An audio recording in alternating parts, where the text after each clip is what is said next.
Welcome to Life, Lessons, and Laughter with your host, Glenn Ambrose.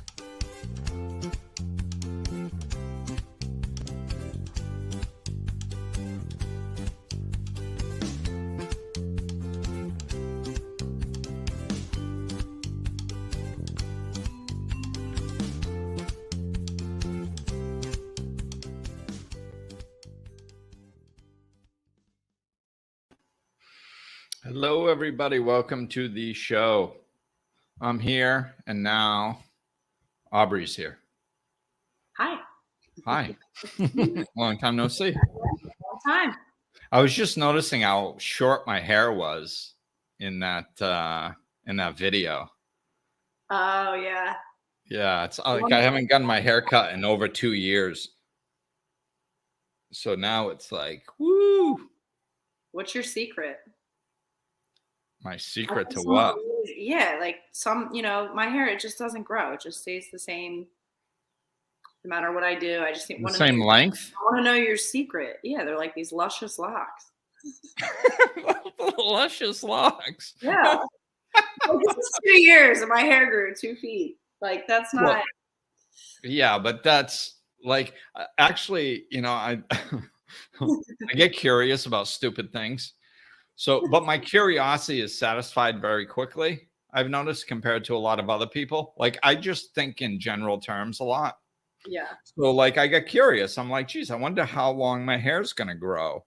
Like, so I Googled it, and I guess people's hair grows to a certain length, and it's different for different people. So basically, like, once you hit your max length, you're done. Like, there's pretty much nothing you can do. There might be something you can do, maybe Rogaine or something. I don't know, but I don't know. But yeah, that's it. But all right. But it does get curly and wavy, like when it gets long in the back. Yeah. The top has never really been like that, but like once it gets down into the back, it starts curling all up and getting all like luscious locks. I thought it was like the coconut water out in the DR or something. Maybe. Yeah. Maybe. Yeah. I am actually we'll get off the hair in a minute. I am actually putting some like conditioning, like leave-in conditioner though, because it's so humid.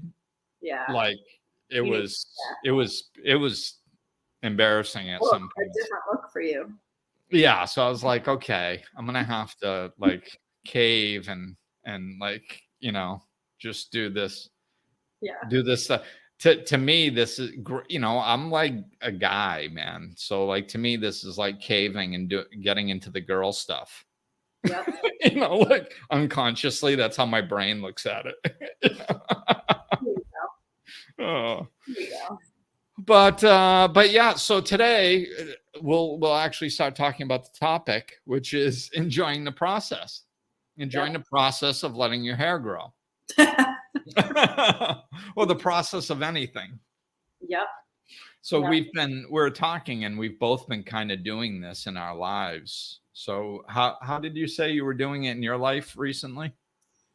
So I feel like we constantly just move from one thing to the next. We were kind of chatting about that before, just how it's hard to enjoy the moment when you're in it because you're constantly looking for the next thing. So just something I've been doing. I've just really been practicing being present and enjoying the ride to getting to where I'm going instead of just trying to get there. Yeah. And that's, and it's, I've been doing it a lot lately too. It's and what sparked it, it's funny, like different things spark things in our consciousness. And I had somebody locally come up and help me with some computer work last week. And he came up, and of course, doing some of the reason I need some help is because I have some problems, we'll label them. So he's sitting there and he's trying to figure out how to get this thing going, and he's going at it for a little while. And I look at him and I go, and I remembered something when I was emailing him beforehand about the work. And he said that he liked to problem solve. So he's in it, man. And I can see the wheels turning and him trying to figure stuff out and trying different things. And I'm like, so you like to problem solve? And he stops and looks at me. He's like, yeah. And I'm like, good, because you're in it. You know? So we started talking about that. And it's, you know, he's, you know, his perspective was really a healthy one. You know, he said, he goes, yeah, he's like, you have to, like with computer work, you have to enjoy the process. Otherwise, you'll drive yourself crazy. Because if you're just trying to accomplish something, if you're just trying to get something done and you're not enjoying trying to figure out how to get it done, you're going to get so frustrated. And I'm like, right, that's why I'm having you do my computer work. Because when I was younger, when I started my business, I used to enjoy that. I used to enjoy trying to figure out how to do things, figure them out. I'd feel good about myself, you know, and I was doing everything myself and it was all cool. Now I'm just not in that space with the computer work anymore. So I'm having somebody else come in because I don't like it. I don't like the process anymore. Mm-hmm. You know? And that's so important. There's this book that gave a good example too that I read years ago. Well, I think I read like half of it. It was, I always forget the title, but it has the F word in the title. The book? Huh? Yeah, it's a book, and it's got the F word. Is it The Subtle Art of? Yeah, I think so. The Subtle Art of Not Giving an F. Yeah, I think that's it. I have that. Yeah. Yeah, and I started reading it because somebody brought it up, and I I grew up in the Northeast, so you know the F word is part of my regular vocabulary. Yep. And so I started reading it and I'm like, wow, this is like better than I thought, this book. I was like, you know, there's really some good points in here. And then I got about halfway through and it's kind of like anything. If you pick one thing, you can only go so far with it. Mm-hmm. You know, like the entire globe wouldn't be better if they figured out the subtle art of not giving an F. You know, so like the first half of the book was explaining it and giving examples and all that stuff. And I really liked it and I thought it was good. And then after a while, it started veering a little too far. And it's like, okay, it's not going to solve everything. I mean, let's be realistic, you know, but I really did like the book. So, and in that book, he gives the example, like he wanted to be in a band. And he'd practice some and he'd try getting a band together. Like he wanted to be a rock star, you know? So, and then he put it off to go to college, I think, and all this stuff. And later on, he realized he was in love with the dream of the goal of being a rock star. But he didn't love the process. He didn't love all the practice, all the crappy gigs, all the, you know, everything it takes to become one. He didn't like that. And I thought that was such a good example of what we're talking about.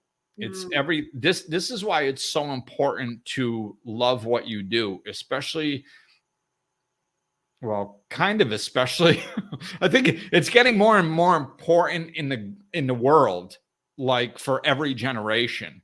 But, you know, I guess maybe even a little bit more specifically to younger generations.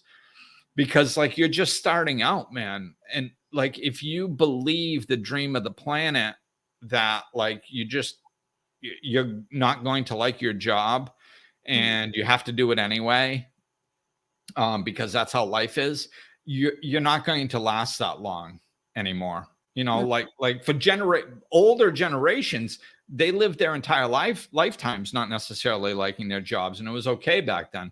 But the dynamics are changing now, and it's just unacceptable at this point. You know, even more like older generations, some of them might be able to kick out another 10, 15 years in a job that they don't like after they've already suffered through 35 of them. Maybe you can last, you know. Yeah. If you really want. Some people will. Some people won't. I mean, really, if you look at the last 2 generations, it's more people have changed their careers, at 40, 50 years old than ever before in human history, because we just can't stand doing things that we don't like on a daily basis.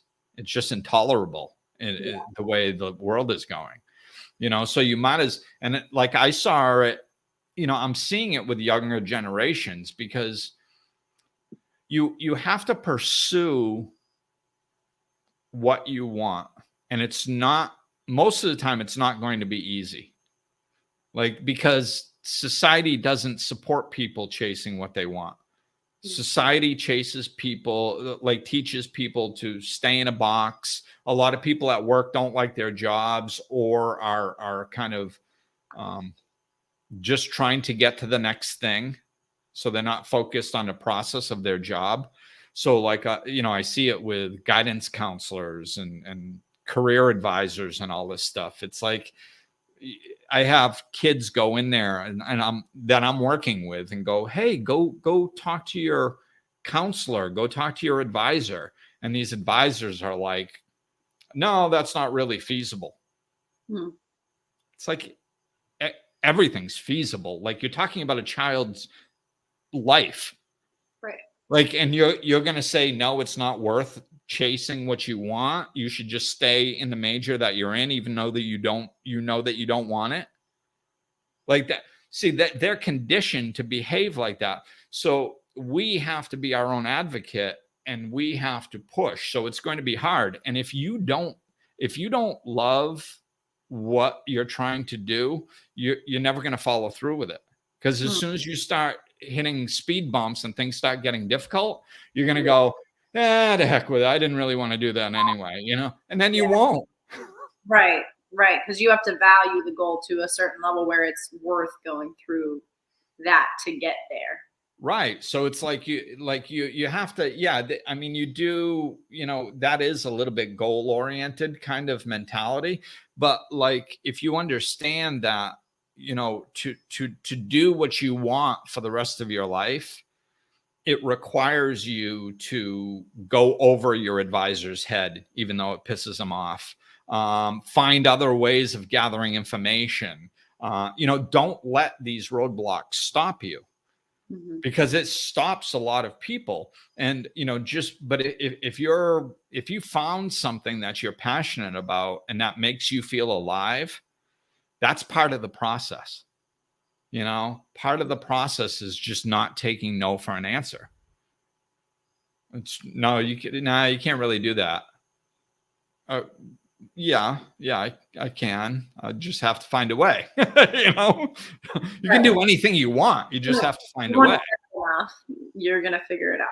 Right. If you want it bad enough. And that's the thing. So it's like that. That's why it's so important. It's even more important now than ever to find out what you enjoy doing, then pursuing it, Yeah.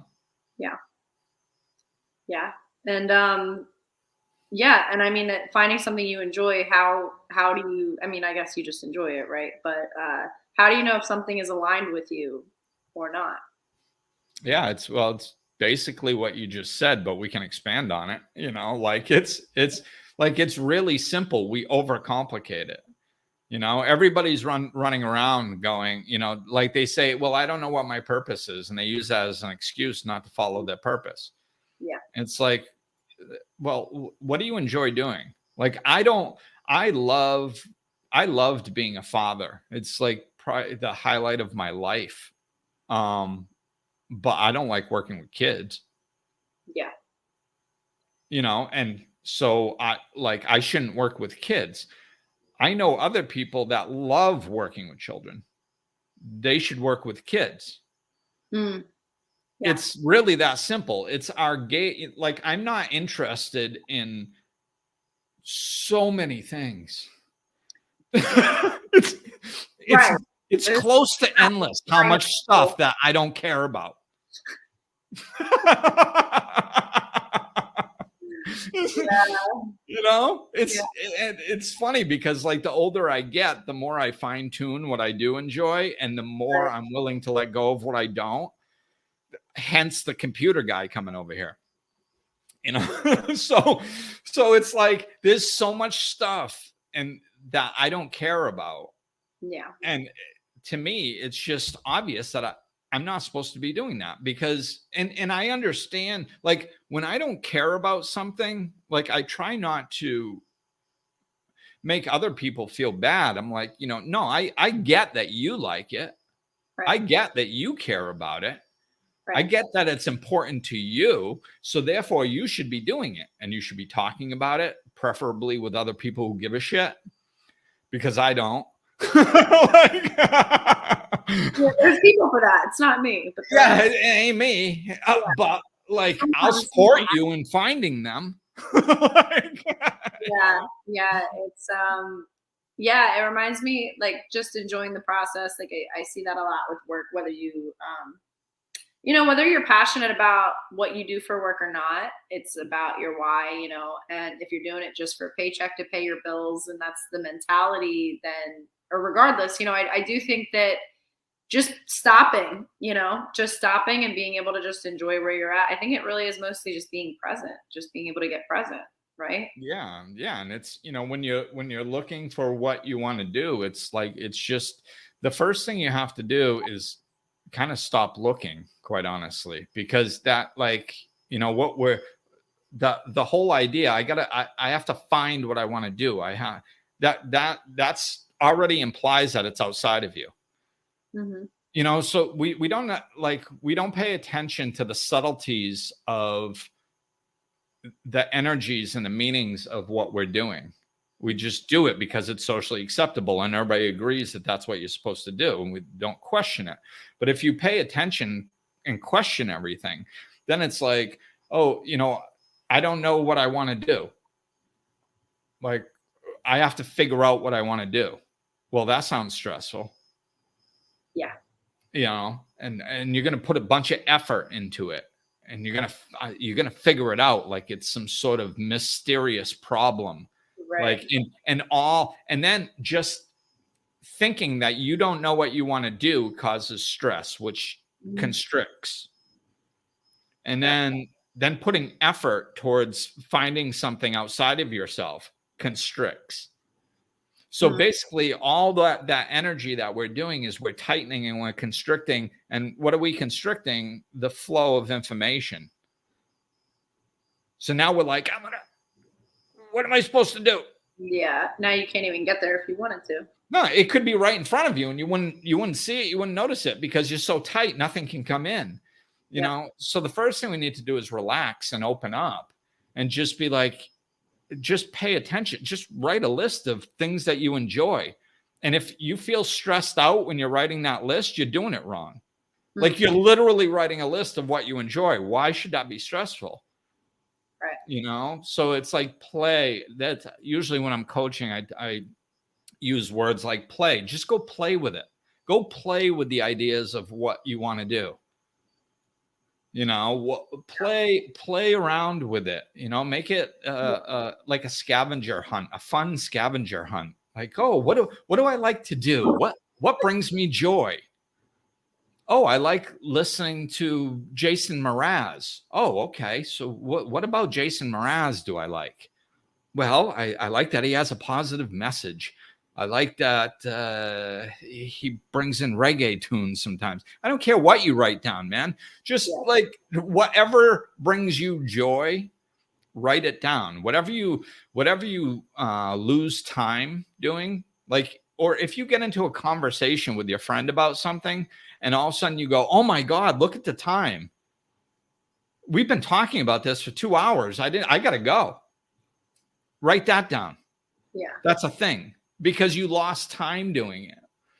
Whatever energizes you, whatever you gain energy doing as opposed to depletes your energy. We have the signs within us. It's to I guess oversimplify it. It's like I was saying earlier, there's a bunch of stuff I don't like. And that doesn't mean that those things aren't good or worthy, it means that Glenn Ambrose is not supposed to be doing them. That's all it means. Yeah. That's it. That's Right. the whole meaning of it. The fact that I don't like them means that I shouldn't be doing them. Yeah. That's it. And the people that do like it, they should be doing it. It's really not that complicated. Yep. With yourself and see what feels right and what doesn't. Yeah. It's like, some people like sports, but they don't expand their mind to, other careers other than being a professional athlete. Well, the levels of coaching that you can get into, the physical therapy aspects, the like I saw some spotlight show a couple of years ago on some equipment manager. I forgot who it was, what team it was, but they were an equipment manager that they started, I think, volunteering or something when they were a kid. They ended up working their way up and running the equipment for this particular team, which I think the guy was making over 6 figures. It's like, so it's, expand your mind into you can be around, if you like a particular atmosphere, you can be around that atmosphere. You can be a cameraman filming them. You can be, a reporter reporting on them. There's all kinds of different avenues that you can come at your particular joy from. Yeah. I didn't think, I haven't thought of it that way. It's interesting because I think that myself included, just everyone as a whole, because we're all more alike than different, you'll attach yourself to a specific role. But I like what you said, because it's very closed-minded, sticking to one individual outcome, Right. where you get that same type of fulfillment and maybe having a different role in the same vicinity. Right. And that's, that's a spiritual law, non-attachment to an outcome. Yep. So this is why I love spiritual laws, because it doesn't matter the situation. If you stumble into it, it works. Because I was attached to an outcome. I didn't even realize it. Oh, well, we know that that's not healthy. Right. Because attachment to anything, any outcome in any situation ever in the history of the world, in the future of the world, throughout eternity is not good.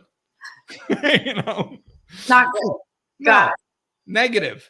So it's, or detrimental maybe is a better word. Yeah. Yeah. So it's, this is why, when I'm talking to people about finding what they do, to me, I usually use the medical field as an example, because it's somebody can be oh, I want to be a doctor. And so they start going to college, and then they're like, oh my God, I'm not going through all this schooling. I'm not going to be a doctor. What's still in the medical field with less schooling? Well, I could be a nurse. Okay, I'm going to be a nurse. Okay. Then they start going, and then they take then they take an X-ray class, and they're like, oh my God, I love X-ray. And then they start heading in that direction. And then they have to take a MRI class because that's part of their degree. And they're like, this is way better than the X-rays. I want to be an MRI tech or an ultrasound, but if you're walking towards your goal, because that's the way the universe works, it's breadcrumbs. So sometimes we're not capable of just getting the answer. Maybe most of the time it's probably because we're too constricted and we won't recognize it. We're not listening to the soft whisper, in the future, as we get better at that, then we'll get better at that. But in the meantime, it doesn't mean that the universe has stopped trying to lead us to our highest good. It's always trying to lead us to our highest good. So when we lean into something that we like, we should have our head on a swivel, looking left and right, going, is there a version of this that I like better? Is this, just keep that playful curiosity. Yeah. Stay open. Right. Stay open. And then if something captures your attention, look into it. Yeah. There's a reason it captures your attention. It's because you're supposed to be looking into it. And sometimes it's that. And sometimes it's not that. Sometimes it's the thing that leads you to. You know, so it's just about not being attached to an outcome, keeping your head on a swivel, going, oh, that captured my attention. I'm going to look into that. You look into it further and you go, no, I still like this better. Okay, so you go back to that and you continue on. It's kind of like, you know, like I have contacts, you know, so it's kind of like an eye test. Is this better or is this better? You know, like, that's exactly what it's like. That was the one before, the one after, the one before, the one after. Slow down. I gotta see the one before. Yeah.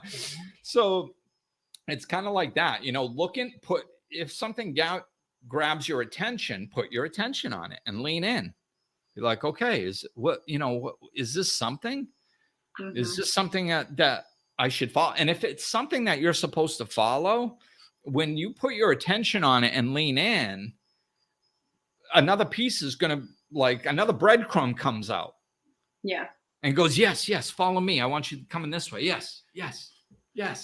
Mm-hmm. You know? Yeah.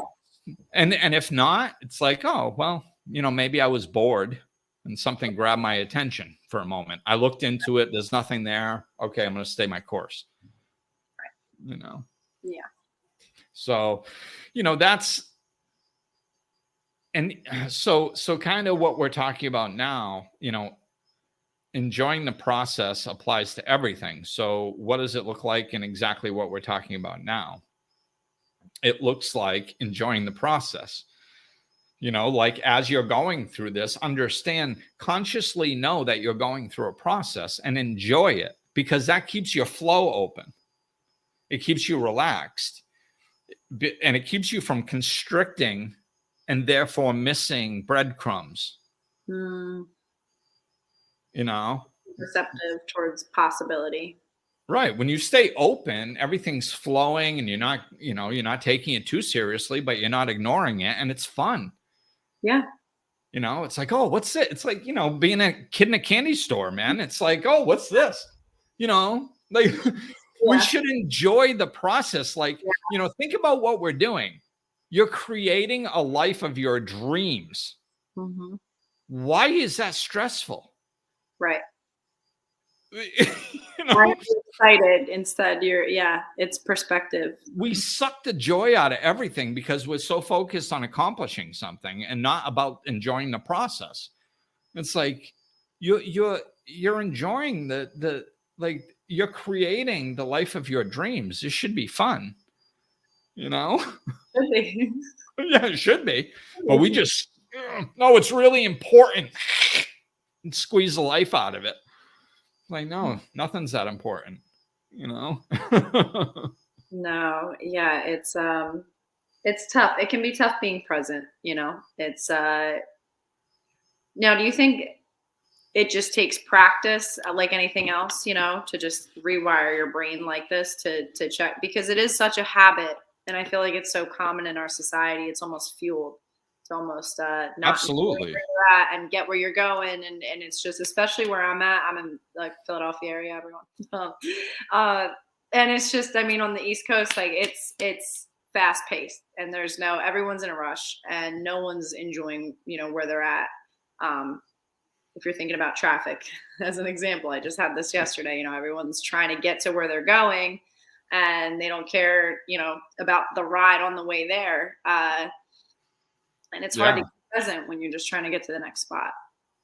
Yeah. It you know, there are gigantic social pressures to be like this. So it's, you know, I mean, I don't think we can really expect ourselves to be like this all the time, you know? So, but what it is this is why we need, you know, spiritual disciplines. You know, I've said it before.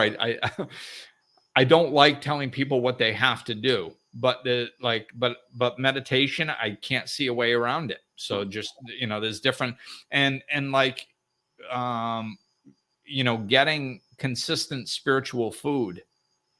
And by spiritual food, I mean, alternative ways of thinking than society is portraying, you know? So I just I don't see how we have a hope if we don't implement some spiritual disciplines. If we don't meditate on a consistent basis and teach ourselves how to stop our mind, how could we ever stop our mind if we don't know how to stop our mind? You know, like of course you're going to get sucked in. Of course you're going to get pulled off, and of course you're not going to recognize it. Of course you're going to be asleep just like the rest of society, because even if you do recognize it, you can't tell your brain to cut it out. Right. You can't say, hey, wait a minute, come back to the present moment. I mean, you can say it, but your brain's going to be like, yeah, screw you. And it's going to just keep going, you know, because you have no control over it. You don't have a shot. Yeah. So I think, you know, meditation, I think keeping some consistent food in to remind yourself to think other ways than society is teaching you. This is why in recovery, you know, they teach 90 and 90. Go to 90 meetings in 90 days when you first start. Why? Because, and do you need to do that to get sober? No. But is it helpful? Yeah. Why? It's because you go out in life and everybody's cray-cray, you know, and so are you. You're a freaking alcoholic, you know. So then you got to go. It's really helpful to go to a meeting every day and just sitting down and listening to a different way of thinking, going, oh yeah, that's right. Okay. You know, I don't have to feel hopeless. I don't have to get sucked into the rat race. There are other ways of handling things. I don't have to go back to picking up my drug of choice. You know, oh yeah, okay. And then you go out and into Crazyville for another day, and you go to a meeting, and then you, oh yeah, that's right. And you just, you know, that's what the consistent meetings do. Yeah. You know, it just it helps you from being carried away by the pull of society and their unconscious ways. You know, so that steady spiritual food, meditation, and any other trick you can find. Like, you know, I've done, you name it, I've done it, man. I've had rubber bands that I used to snap to catch my attention. I used to wear bracelets because I'm not used to wearing bracelets. So I would wear it as long as I wasn't used to it, because every time I move my arm, I'm like, what the hell is that? So it would snap my brain. Like, that was my red flag. Hey, Glenn, come back to the present moment. Interesting. You know, so it felt weird. Yeah. That's a trick. It's I don't know if you're familiar with lucid dreaming, but it's a trick that people use to bring them back to the present when they're dreaming. So it makes complete sense. Yeah. It's just anything to snap your brain out of the unconscious hole, you know, and come back to the present moment. And of course, you have to do it. You can't move your arm and go and feel something and it grabs your attention and you go, oh, I'm supposed to come back to the present moment, but I'm too caught up in doing things right now. I want to accomplish this next task, so I'm not going to come back to the moment. Maybe after I complete this next task, then maybe I'll come back to the moment. Well, you just missed the whole point, you know. And people do that a lot. I mean, I was dead serious about really trying to do this, and I caught myself doing it. I caught myself, you know, that's how I know. It's because I caught myself doing it, you know? Yeah. I cut out, like, I have this, I mean, I made a book of them, like all my, like, quotes and stuff. Yeah. And they're like, you can print them out because I used to do it. That's what gave me the idea to make one of mine. And like, I used to copy and paste a bunch of positive memes onto an 8x10 piece of paper and print it out at home, and then cut them up and tape them all over my house, in my car, on my coffee maker, on my computer, on my bathroom mirror, on my steering wheel, you know, like, I had them everywhere. Yeah. And as soon as I'd see one, I'd be like, oh, you know, like, sometimes it'd be a gratitude theme. So it's like, oh, okay, yeah, okay, come back and feel gratitude for something. And it takes 5 seconds, especially when you get used to it, but it disconnects your brain for a moment, brings you back to the present, you know? Yeah. So anything like that, it's, I have my mind bell on my phone that goes off randomly. And it just reminds you to be mindful. Yeah, and a bell goes off, and I love it because this bell is like the perfect tone. It captures everybody's interest, and it has. I've been using that thing for probably 15 years, and it's not steadily because I'll stop using it for a while because then my brain just starts tuning it out after a while. So change your tool, move it around. But yeah, you can set a reminder on your phone every couple hours or every hour or whatever. But my mind bell, it would go off, and like when my son was younger, we're always at soccer, and we're sitting there. All of a sudden, you hear bong, and everybody is going. Everybody within 10 feet, 15 feet of me is going. Yeah, they have no idea what it is or where it's coming from. It's hilarious. You got real present though, real quick. They're just like, just saying. Yeah. And I just sit there quietly and I watch them for a minute, Yeah. And then when they're looking at me and they're like, "Do you hear that?" and I'm just laughing, I give it a minute because I can fully enjoy their response. And I go, "Yeah, that's my mindfulness bell. It helps me come back to the present moment." And they're like, "Perfect. Oh, I feel like that's okay. Cool. That's one of Glenn's, I think that's one of Glenn's spiritual things or something. One of the spiritual. It's cool because there's actually a lot of different mindfulness tools that are available now, which is cool. I don't know if they have this on other smart devices, but so I have an Apple Watch, and there's a Breathe app on it, and you can set it to remind you every certain X amount of times throughout the day or whatever, and it will actually tell you to breathe, and you hit start, and when you hit start, there's this little thing, and as you breathe, it vibrates as it expands, and then it vibrates as it contracts, and it takes you through a cycle of 5 breaths, which is really cool. So they have that, and they also have a mindfulness app. It comes with the watch. You don't have to download it. It's already in the software, and it does the same thing, only with mindfulness. It'll just be like reminder, take a moment to think about things that you're grateful for, and it will send you little things like that. So I think it's cool that, because we're all so fast paced with our technology and everything. It does remind me often. And I think the breathing one actually measures your heart rate. So it sees when your heart rate goes up, and then it'll be like, hey, take a breath. Yeah, it really is amazing.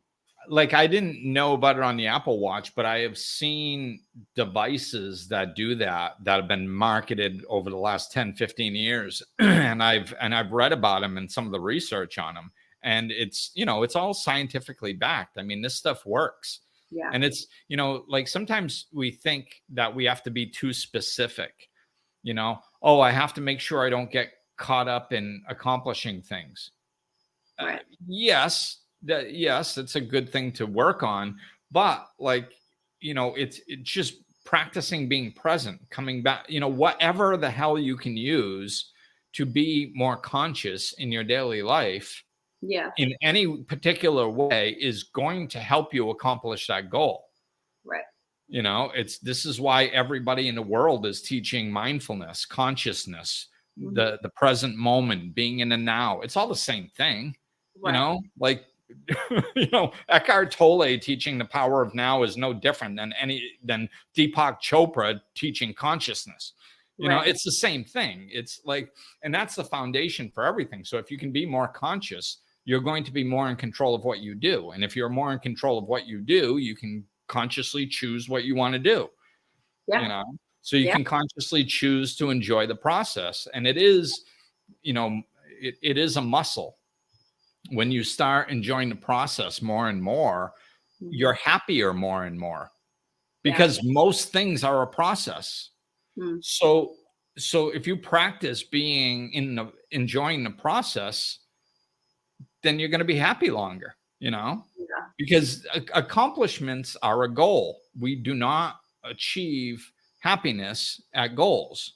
I mean, well, a fleeting moment, I Yeah. mean, All but for it's not about that. up, and then you get there and you're like, I'm here. Like, it's Now to what? be accomplished, but it is all about the journey getting there. That's the whole. You watch any movie, right? Just take any superhero movie, anything, and you just see at the end is when they get to the goal. But the whole movie, the whole movie is the middle. Yeah. The exciting part is the storyline. And pay attention. If you pay attention to old people talking, you'll notice this. That's how I noticed it. Like, I noticed that old people, like even in the movies, they don't sit there and talk about accomplishing anything. Mm-hmm. Like when they're looking back on their life, I mean, then they're sitting there, like with a iced tea with a husband and wife that are 90 years old sitting on their porch thinking back over their life, or any other situation. When people are looking back over their life, they don't sit there and say, oh, remember when like our business was fully established and we had our first $1 million in the bank and everything was perfect. Right. No, nobody talks about that. What they do is they go, oh, remember, when we first got together and we were thinking about starting this business and we didn't know what the heck we were going to do. Oh my God. But we did it anyway. That was so amazing of us. Oh my God. And then we went through all those struggles and it was difficult and we didn't know what was going to happen and it was all up in the air. But man, we kept pushing through and we did it. Like, you look back on the journey as enjoyable. Mm-hmm. And too often when we're in it, we just squeeze the joy right out of it. Yep. It's like, this is your life. You're missing it. Life is what happens when you're busy doing other things. Like, so it's like your whole life is the process. This is why I think it's kind of good that, of course, not everybody's doing it, but we are seeing more and more really rich people turn to philanthropy. Because we got to the point 20 years ago where if you have $100-200 million, you're good. Mm-hmm. Like, you don't need 14 trillion. I mean, you really don't. Like, right. So like when you get a couple $100 million, you're good.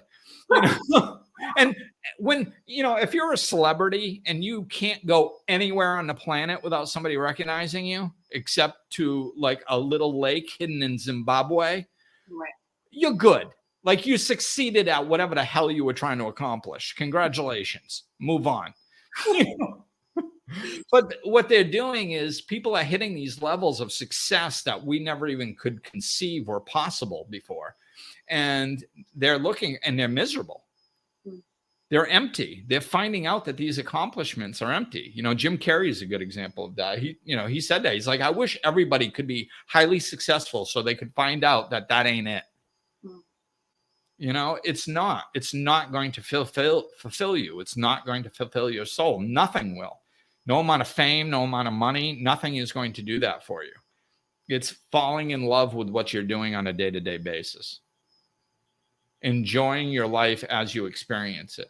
That's what we're looking for. And it's not either or. You can get famous doing it. You can make the money too. You get all that. You're more likely to get it if you're doing something that you enjoy, because you're going to be 10 times better than everybody else that's doing it that doesn't enjoy it. Yeah. So it's just falling in love. That's the biggest thing that people overlook is it's just the day to day. It's it's everybody. It's every cook opening a restaurant, and never being able to cook again. Yep, enjoying the process of getting to where you are going, and not getting there, not being there. Right. Now, so you don't have to look back and think about that. Yeah, because you're right. Like, a lot of people really get caught up in the stress of that, and it's not enjoyable. It's like threat level midnight. Exactly. Midnight, and then after it's all over, they're like, it's like, and you've accomplished the goal. You can look back and be like, wow, we got here. I wish I could have enjoyed that, knowing I would have gotten here. Eventually. Yeah, like you're going to go from point A to point B. You know, like you're going. So let's say it takes you 5 years to get to a goal. Mhm. You're going to walk from where you are to where you're going in 5 years. Like, period, because that's what you're going to do. So you're going to do that. It's just a matter of how would you like to spend that 5 years? Stressed out or joyful? That's the question. And you have control over that. You know, I always, my friend Nancy was somebody that could kick me upside the head really well, like spiritually. And I remember one time I was car shopping and I was really stressed out. And I was talking to her about it. And after, half an hour of me explaining what I'm going through with this car shopping extravaganza, she goes, wait, did you say you're buying a new car? Like, I'd just been talking about getting a new car for the last half hour, right? So I'm like, I don't even know how to answer this question. I want to get upset. Like, haven't you been listening? Yeah. Yeah. But she's very spiritual. So usually, most of the time my brain would trigger and I'd question her before I reacted. Yeah. So I says, yeah. I said I was buying a new car. That's kind of what I've been talking about for the last half hour. Right. She goes, yeah, okay. So I just had to double check, because at the beginning of the conversation, you told me you were buying a new car, and I got all excited. I was like, oh my God, Glenn's buying a new car. Isn't that awesome? He's going to be able to pick out the color he wants, the kind of car he wants. He's going to be able to cook around in his new car. Isn't this wonderful? What an exciting adventure for Glenn. Yay, Glenn. I got all excited. And then you were talking for the last half hour, and little by little, you sucked all the joy out of it. And it turned into this difficult, stressful, horrible scenario. And I just had to double check and remind myself that we're still talking about the same thing. And I was like, oh, it brought me right back. What got me was that you just sucked all the joy out of it. That's what did it for me. Yeah. And that's what we do. We literally take what is enjoyable in life, like doing things that we enjoy, working towards goals. These are all things that like they express our independence and our freedom of being an adult, and the joy of life. It's an ongoing joy. It's experiential. We're in an experiential reality. This is all where we're supposed to be experiencing joy, is in the journey. That's where the joy is. And instead of that, we squeeze all the joy out of it. We pretend somebody's got a gun to our head making us go to work or something, and that I have to go grocery shopping. I have to go to work. Right. No, you don't have to. You don't have to do crap. You can sit in a corner and drool until you die if you want. Nobody's got a gun in your head. This is how I talk to myself. Like, whenever I catch myself going, oh, I have to, I'm like, no, you don't, Glenn. Yeah. No, you don't. Go sit in that corner and drool until you die. You have that right. So if that's what you want to do, go do it. I'm like, well, I don't think I want to do that. Okay, then quit your whining and choose what you want to do. Yep. So we suck all the joy out of it, and then we wonder why. I think 75% is like kind of the percentage rate for just about everything dysfunctional on the planet. That's my theory. So, and it's really, it's because everybody sucks the joy out of what they're supposed to be deriving joy from, then we end up with 75% of the people that are unhappy in the world and stressed out all the time because they're not enjoying what they're supposed to be enjoying. And then everybody's walking around going, they on antidepressants because they have a hormone imbalance. Well, I have to take a pill because my body doesn't create the serotonin that it's supposed to, or the dopamine. It's like, really? Well, when was the last time you enjoyed your life? You know, like the thing that generates serotonin and dopamine. Yeah. The reason that the thing that makes it be created in your body, like when you do something you enjoy, it shoots through your system. When was the last time you did something that you enjoyed and you actually took enjoyment in it? And they go, what do you mean? That's the problem. Your body didn't just magically stop creating happy hormones for no apparent reason. It's because you don't derive any joy in your life. You don't like your life. You don't do anything that creates the serotonin or the dopamine to shoot through your system. So eventually you stop shooting it through the system. And then instead of fixing the problem, like going, hey, maybe I should bring more joy into my life so I experience more happiness. No, we go take a pill. Wow. You know, and that's just that's probably the clearest. Now, don't get me wrong. There are occasionally a very small percentage of people that have some sort of hormone imbalance, but 90% of the people on it do not. Yeah. So, and that's just the easiest thing to draw a line to. It's the same thing with every other addiction, alcohol, illegal drugs, other illegal drugs, sex, relationships, television, technology, whatever you're doing to distract yourself from your life, it's because you're not enjoying your life. If you enjoyed your life, you wouldn't need to be distracted from it. Yeah. You'd be enjoying it. Yep. This is what we're getting back to. This is the simplicity of community, nature. This is how we're supposed to be living. And this is what we are getting back to. We have to enjoy what we can't go another 14 generations not enjoying our lives. Yeah. Our bodies, our systems aren't created to, because, we're being pushed to change. This is the spiritual shift. It's like you say spiritual shift and people think it's so ethereal. Oh, that's kind of out there, man. Like, what does that look like? Oh, it's like, no, it's really freaking tangible. We are not made to live discontent lives anymore. Yeah. Lives that are not fulfilling and not joyful. Our systems literally can't handle it. What do? They start shutting down serotonin and dopamine. That's what they do. They're like,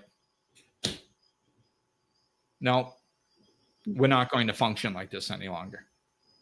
We're much more sensitive beings than, and people, not sensitive in a bad way, sensitive. Sensitive isn't bad. Sensitive is good. It means we're functioning at higher vibrations. Yeah. It means we need to actually live fulfilling lives now. So get on with it. Yeah. Enjoy now. Enjoy now. Enjoy the process. No, don't race to the finish line. Yeah, because there's nothing happy there. Yeah, no. It's like speeding to a red light, Yeah. You see that person hurry up and wait. Swerving in and out of lanes, and they cut someone off, and they almost cause an accident, and then you're just like at the red light with them. Yeah. Was all that worth it? And they're sitting there. They get to their place, they avoid they're avoiding eye contact. Let's be honest. Let's be real. Yeah. And you're like this, you gotta look and see who it was. But yeah, we're all just racing to, get to that same spot. So. And I was so lost in a dream when I was younger. I was the guy that drove like that, that would cut that would do whatever it took to get in front of the car in front of me. Not you. And then, imagine that. And then at the red light, I'd sit there, and if they had the audacity to look at me, like, was it worth it? I'd look right at them. I'd be like, yeah, freaking right. You're like, what? Yeah. What? Yeah. What are you gonna do about it? Yeah, I'm a car length ahead of you. Yes, I am. And yes, it was worth it. You're welcome. I'll do it again. I'll do it again right now. I'll pull over and let you pass me just to do it to you again. Oh man, this is gonna go sideways in a minute. This is why I needed to awaken. Yes. I hear, yeah. You know, and this is why I have no ability. Well, no, I can't say that I don't have the ability. I have no right to judge anybody else. Yeah. Because I was as asleep as they come. You know, I had to, like, this is why I had to almost die, like literally almost die, because and that was the message I got when I finally woke up. It was like, dude, we had to do that to you. We had to literally almost kill you to get you to wake up because you just refused. You know, you're just so damn hard-headed. We just, you know, I mean, we destroyed your entire life and you were just picking yourself up, moving forward. Like, like what's wrong with you? Yeah, we gotta put it down. Like, bring out the big guns. Yeah, we just had to put you down, like, until you couldn't get up anymore because like you just kept getting back up. It was ridiculous. Yeah. So yeah, I get it, man. It's not easy, but it's worth it. It is. You know. Yeah. So enjoy the process, damn it. Enjoy your process. Yeah. So yeah, and it's, you know, I'll close with this because we got to wrap it up. But it's in the day-to-day activities, you know, just bring yourself back. You can do it with anything. You know, you can grab a cup of water. And Tole did an exercise like that on a video. It's like that. No, everything. I'm not going to be satisfied when this is at my mouth. I'm happy. Everything's fine right now. This is good. This is good too. This is good too. Like, you know, it's like, you know, so, you know, practice doing that with your day-to-day activities. Mm-hmm. You know, whatever you're doing, understand that we're so fast paced right now that what we do is we enjoy something. Like, well, we think unconsciously. We have 20 tasks. And we're so addicted to accomplishment that we go like, oh, I have to get this done. So then I'll have that sense of accomplishment. And then when we finish it, we don't even allow ourselves to feel joy for accomplishing it. We just go, okay, now I need to do the next task. And now I need to do another one and another one and another one. And we'll go through years like that. Yeah. You know, so even we're so messed up that even if we're unconsciously thinking we'll be happy when we accomplish something, we don't even allow ourselves to enjoy the accomplishment. It's just accomplished so we can do the next thing. You know, it's crazy. Yep. All right, let me play the music so we can cut this down under an hour. It's getting close. I know. Just in time. Brand. All right. Thanks, everybody. Thanks, everyone. Thanks, Aubrey. Say bye, I guess. Looking for more? Check out over 200 episodes of Life Lessons in Laughter, or click the link in the description of this episode to connect with Glenn directly.